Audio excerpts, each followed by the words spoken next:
দেখুন এখানে মটর ডালটা আমি বানানোর জন্য প্রথমে উনুনেতে কড়াই বসিয়ে দিয়েছি আর তার মধ্যে আমি সর্ষের তেলও দিয়ে দিয়েছি।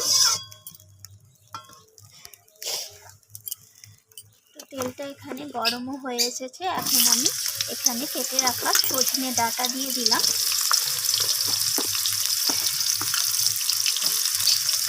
তো সজনে ডাঁটাগুলোকে আমি একটু নাড়াচাড়া করে ভেজে নেব।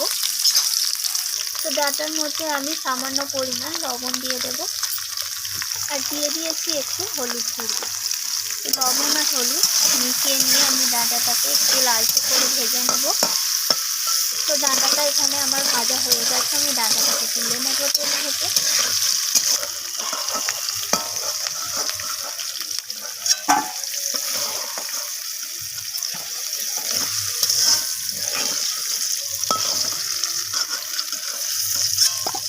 এবার আমি ওই তেলের মধ্যে কেটে রাখা আলু দিয়ে দিচ্ছি। তো আলুগুলোকে তো ডুমো করে কেটে নিয়েছি, তো এই আলুগুলোকেও আমি একইভাবে ভেজে নেব।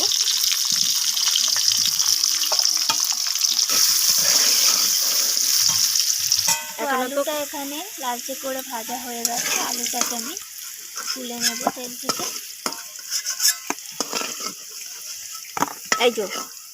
এবার আমি ওই তেলের মধ্যে দিয়ে দিলাম ফোড়নে তেজপাতা দুটো আর শুকনো লঙ্কা দুটো ফাটিয়ে দিলাম আর দিয়ে দিলাম হাফ চামচের মতো গোটা জিরে। তো ফোড়নটাকে একটু নাড়াচাড়া করে নিচ্ছি। আর এখানে আমি দিয়ে দিলাম একটা টমেটো কেটে রেখেছিলাম, সেই টমেটোটাকে দিয়ে দিলাম। টমেটোটাকে ফোড়নটাকে একটু ভাজা ভাজা করে নিচ্ছি আর এর মধ্যে দিয়ে দিলাম ভেজে রাখা আলু আর সজনে ডাঁটা। তো টমেটোর সাথে এইভাবে নাড়াচাড়া করে নিচ্ছি। এবার আমি এখানে দিয়ে দিলাম প্রয়োজন মতো হলুদ গুঁড়ো আর দিয়ে দেবো একদম সামান্য পরিমাণ লাল লঙ্কার গুঁড়ো আর দিয়ে দেবো এখানে জিরে গুঁড়ো।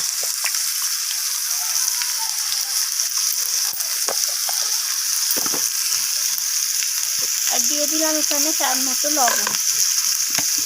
তো সমস্ত কিছু মশলা আমি ডাঁটা আর আলুর সাথে এইভাবে নাড়াচাড়া করে একটু কষিয়ে নিচ্ছি। এর মধ্যে আমি হাফ চামচের মতো আদা বাটা দিয়ে দিলাম আর দিয়ে দিলাম একটু চিনি। তো সমস্ত কিছু আবারও নাড়াচাড়া করে কষিয়ে নিচ্ছি।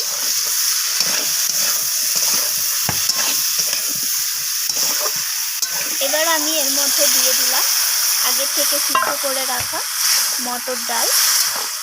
তো ডালটাকে আমি সব কিছুর সাথে এইভাবে নাড়াচাড়া করে একটু কষিয়ে নিচ্ছি। এবার আমি ডালটার মধ্যে প্রয়োজন মতো জল দিয়ে দিলাম। তো যতটা জলে আমার ডালটা সিদ্ধ হবে বা আলু আর ডাঁটাগুলো সিদ্ধ হবে, আর ডালটা তো খুব বেশি মোটাও হবে না, এখানে একটু পাতলা মতো হবে, সেই অনুযায়ী আমি জলটা এখানে দিয়ে দিয়েছি।